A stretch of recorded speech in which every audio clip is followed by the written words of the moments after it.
ఇశ్రాయేలందరూ ఎరుగునట్లు నేడు వారి కన్నుల ఎదుట నిన్ను గొప్ప చేయ మొదలు పెట్టెదను.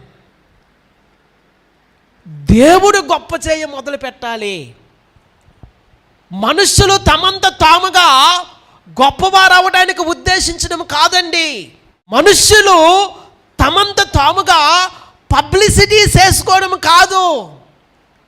మనుషులు తమంత తాముగా మేమే గొప్పవారము, అందరికంటే మాదే పై చేయి అని చెప్పుకోవడం కాదు. ఒక మనుష్యుణ్ణి దేవుడు గొప్ప చేయాలి. దేవుని నామానికి మహిమ కలుగును గాక. మనుష్యులు తమ్మును తాము హెచ్చించుకుంటే ఆ హెచ్చింపు నిలువబడదండి. మనుష్యులు తమ్మును తాము గొప్ప చేసుకుంటే